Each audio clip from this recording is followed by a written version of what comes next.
Next, we've got two excellent speakers this morning. The first is from here at Rose State. It is Dr. Emily Stacey. If you want to come on up, let's give Dr. Stacey a hand.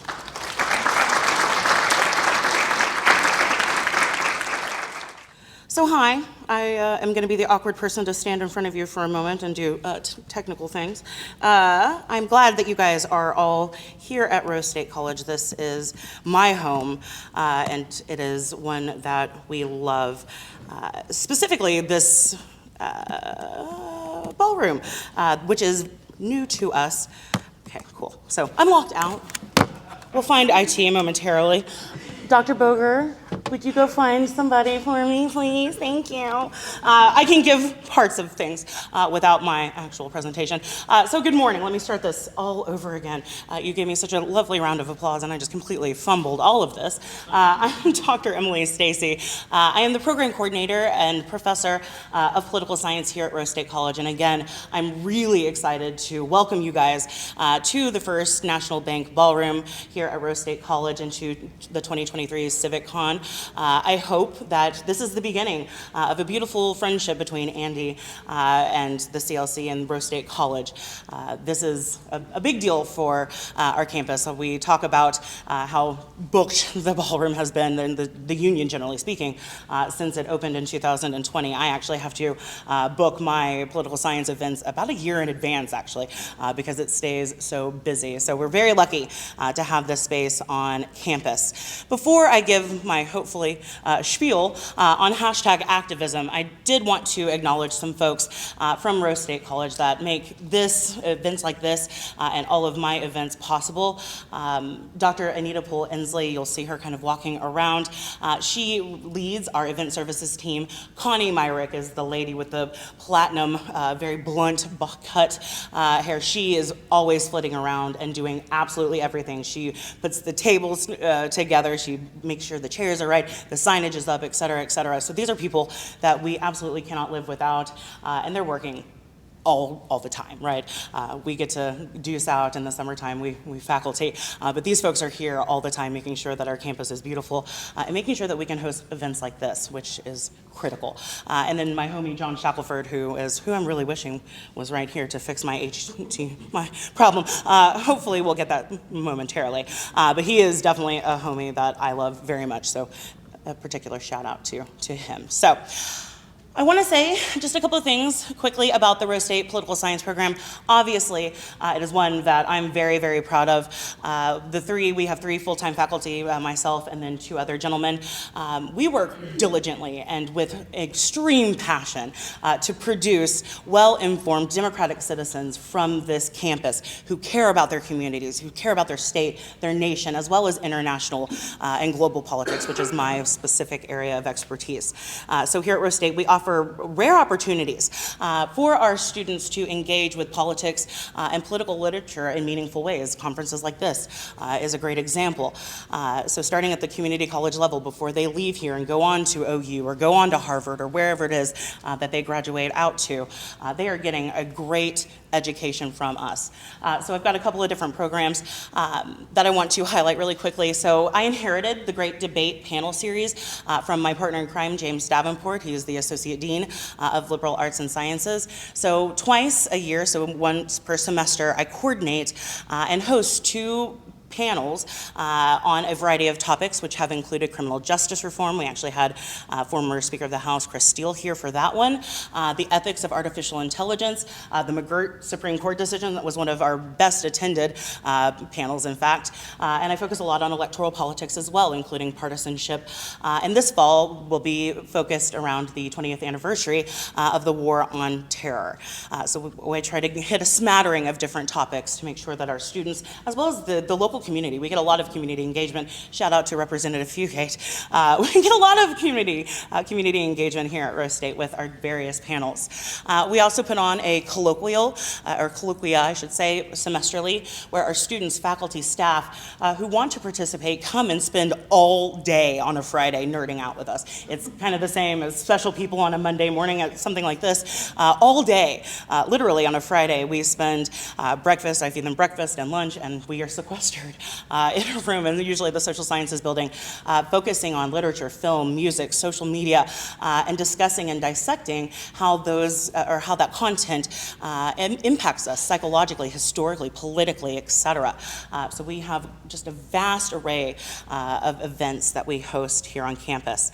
So we've hosted colloquia on LGBTQIA topics and pop culture, race and ethnic representation. There we go. In film, I've done one on the 20th anniversary of the war in Afghanistan, etc. So again, a real smattering of topics. Our classes as well. We have some specialty courses that are put on here or hosted here that you can't really find anywhere else in the metro area. So political media, for example, I teach War, Revolution, and Mobilization as a special class that we will begin in the fall, taught by myself and one of our history professors, Dr. Batchhofer, political theory, and we also offer specialty courses in things like the Reagan years and the Constitution. That is by my partner in crime, Associate Dean Davenport. So we also have a podcast that we like to put on, so if you are not tired of listening to me in the next 30 minutes, you can go to the Rose State YouTube page and find a collection, our archive of our podcast. So James Davenport and I host Not My Generation is what we've labeled our podcast, and we dissect political issues through our different generational outlooks. I am a fairly left-leaning millennial, and he is a very libertarian Gen Xer. So we have some really great conversations, as you can imagine. So look those up on the Rose State YouTube page. We have a great time with that. Finally, and then I'll get to my spiel. Constitution Week. This has become kind of a flagship of the Rose State Political Science program. So we started doing just kind of Constitution Day events here, and then last year we were gifted a lovely grant of about $5,000 that allowed us to expand our Constitution Day into a Constitution Week extravaganza, is what we call it. So we provide scholarship funds to students, for example, who participate in events like Constitution Jeopardy. Yes, I am a Jeopardy lover, and yes, I make them learn about totally.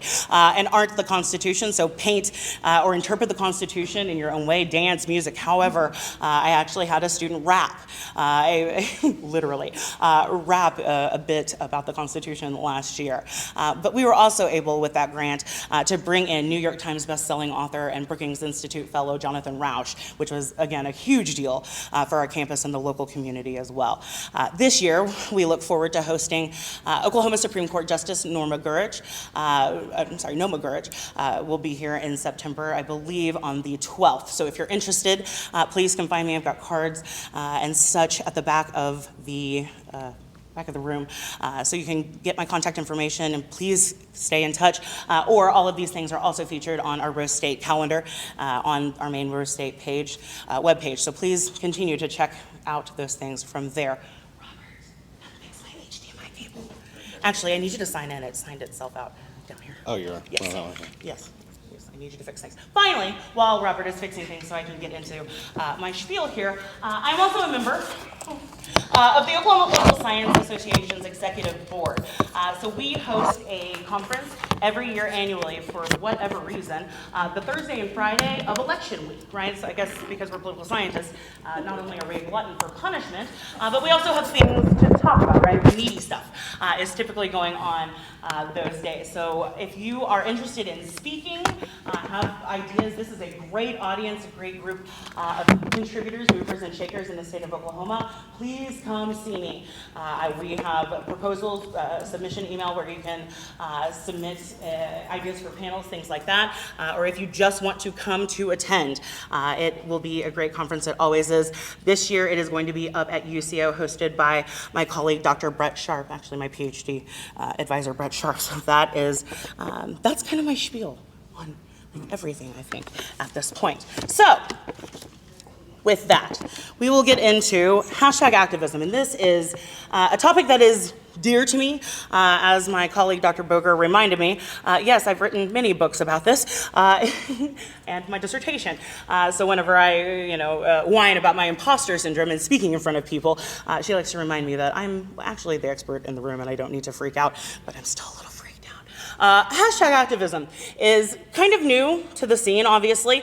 I want to, before we talk specifically about it, give you a quote from Tom Hayden. Right? Tom Hayden, American political activist, former California congressional member, and author of the Port Huron Statement, right? So we're going way back, people, back to the 60s. So in 1966, in Dissent magazine, he says, and I quote, "The movement," right? He defines the movement, "is a community of insurgents sharing the same radical values and identity, seeking an independent base of power where they are. It aims at transformation of society, led by the most excluded, as Andy noted, and, quote, unqualified people. Primarily," he notes, "this means building institutions outside of the established order, which seeks to become the genuine institutions of the total society. It once entailed community unions, freedom schools, experimental universities, community-formed police review boards, people's own anti-poverty organizations, etc. He says all can be practical pressure points from which to launch reform in conventional institutions, while at the same time maintaining a separate base and pointing towards a new system," right? So again, it's kind of this idea that you can't just throw rocks, right? We can't just be throwing rocks and Molotov cocktails at the institutions and the status quo, right? We need to be inside of it, right? We have to be the change that we want to see, right? So I like that quote from Tom Hayden. So today the movement then is encompassed, please move.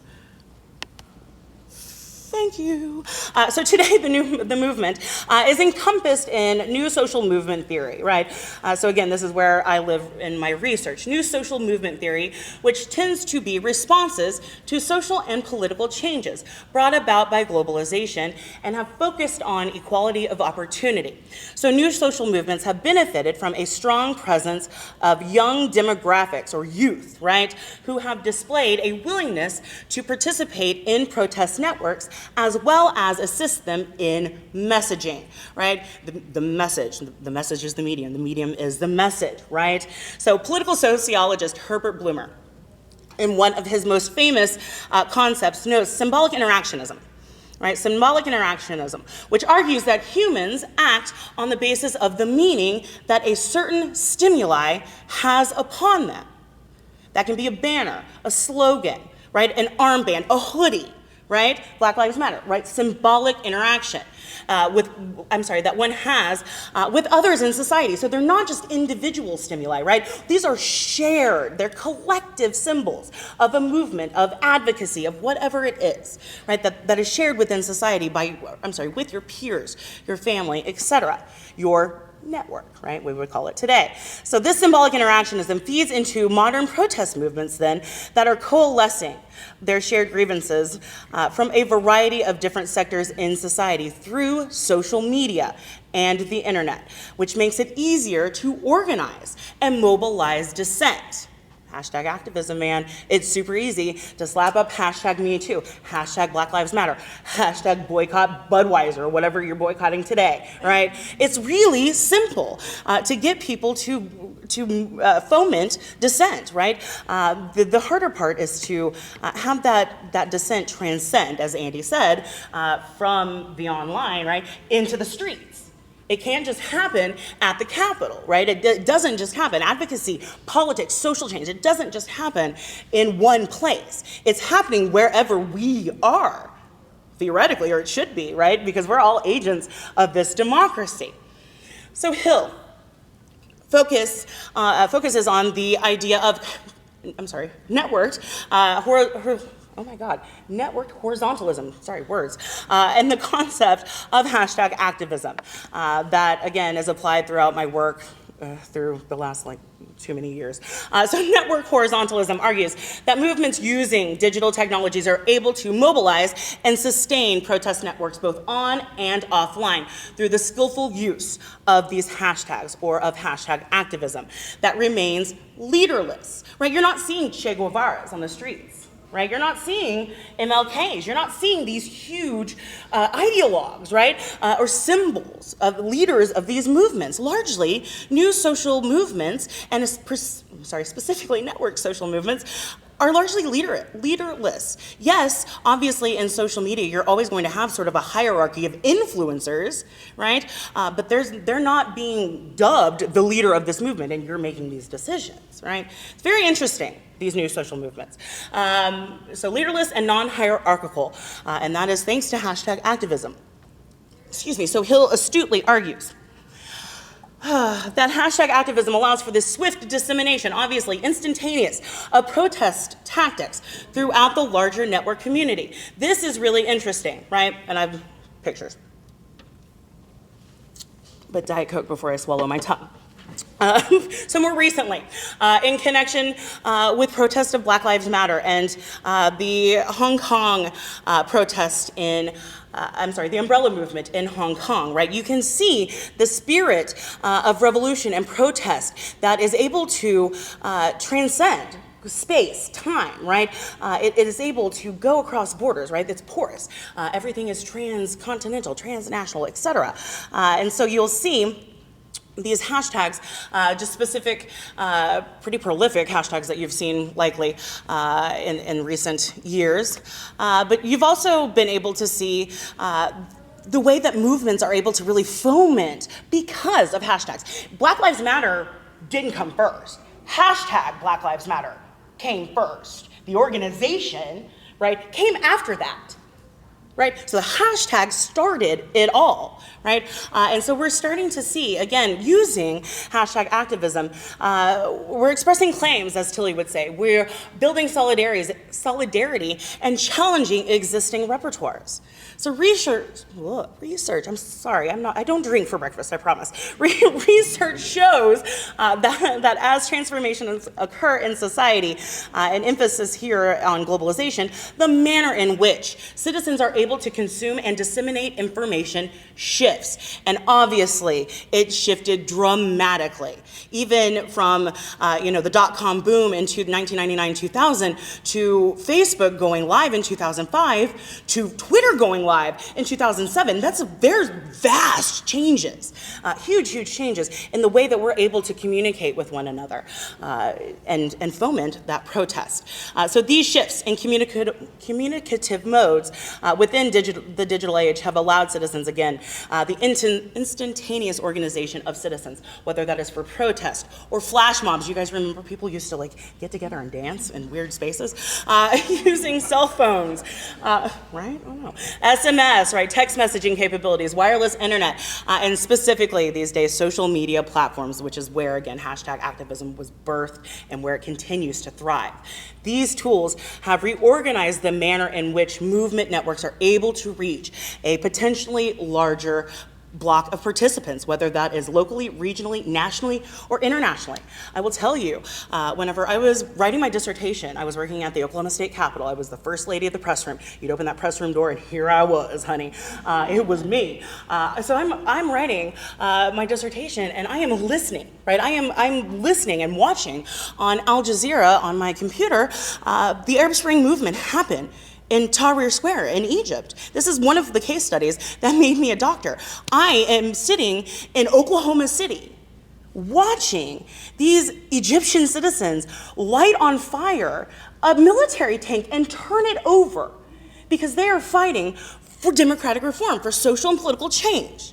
I like to ask my American federal government students on the very first day, right? Very first day. You have citizens around the world that are using the same technologies that you kids are using to swipe left and right and get some booty, right? They are using these things to create social and political change.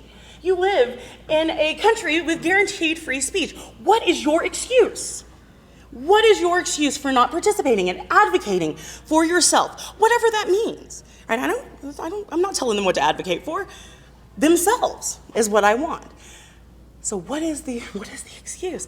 We need to get better domestically at using these hashtags in a way that creates meaningful change.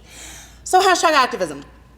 Again, the use of hashtags, obviously, via social networking sites allows tactics to be replicated quite quickly, which is interesting. So the die-ins, very interesting. You guys probably remember this one most blatantly, right? This was a huge deal, right? Michael Brown. Right, Ferguson. Hands up, don't shoot. This was a big deal. You saw it everywhere. Celebrities, NFL players, etc. Right? Hands up, don't shoot. Transcended from Ferguson, Missouri to Hong Kong. Same year, completely different protest, right? So these are folks in Hong Kong using the same symbol of protest that they saw. That can only happen via hashtag activism. That can only happen thanks to the internet, thanks to digital technologies. You have that transference of the spirit of democracy, of protest, of dissent, etc. As I said, Black Lives Matter was really the first organization in the United States of America to adeptly use hashtag activism because, again, the hashtag came first, right? The organization came later. So again, they have been able to adeptly use hashtag activism over the last almost decade, since 2014, 2013. Hashtag I am Trayvon, right? Hashtag Ferguson, hands up, don't shoot. Hashtag I can't breathe, right? All of these, say her name. These are huge, huge hashtags that we know about. And again, they have been able to foment that dissent. So why, right? Rambukana argues to use a hashtag is to imbue that actant with the properties of material action, to move it from the virtual to the actual, to make it an actor in its own right. Technology is neutral, friends, right? Technology is a neutral agent.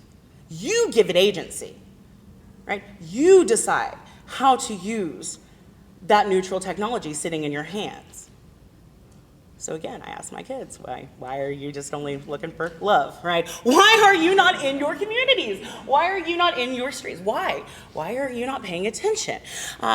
So again, you've got very low stakes opportunities, right?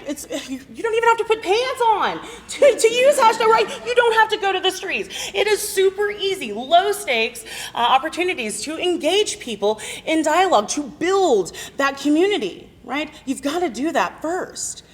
Protests, social movements can really only work if you have some sort of organized collective. It doesn't have to be bureaucratized. It doesn't have to be rubber stamped, again, by an ideologue or somebody who is official, right? But you do need to build that network and foment that community that's going to come out to the streets, that are going to go beyond that hashtag to the street for whatever you're advocating on behalf of.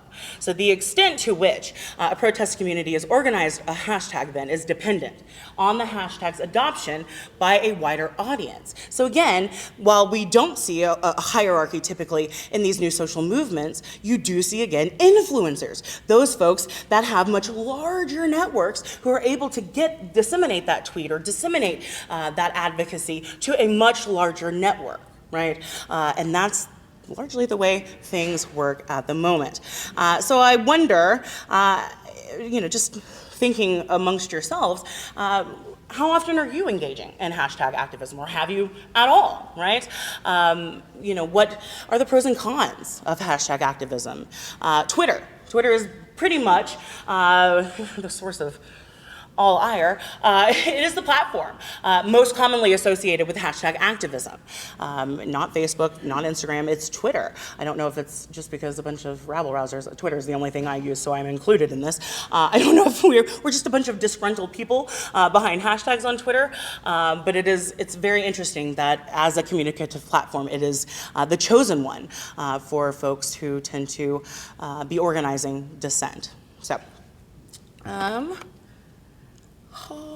So as I mentioned, and as Andy mentioned as well, it shouldn't begin and end with a hashtag, right? The hashtag is a starting place, right? A hashtag and the internet does not supplant actual activism on the streets, real live going and advocating to your congressional members, going and writing that letter or that email, joining that protest or demonstration in the streets, signing that initiative petition, etc. It should not begin and end online. At some point, my dears, you need to put on your pants and shoes, right? Go vote. right? Go sign that petition. Go talk to your legislator.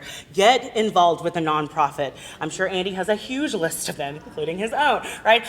We have things for you to do, I promise. Come find somebody, and we will, come find me here at Rose State, and I will help you, guide you to organizations that will help you become a better democratic citizen. But again, it cannot just be, it cannot be relegated solely to the online. We have to, at some point, move on. As I mentioned, it's not a spectator sport. And as I often mention, it's probably going to be right on my gravestone. It's one of my classic quotes. The burden of a democracy is on you and I, period. If we want this democracy to continue, we have to be well-informed citizens. End of sentence, period.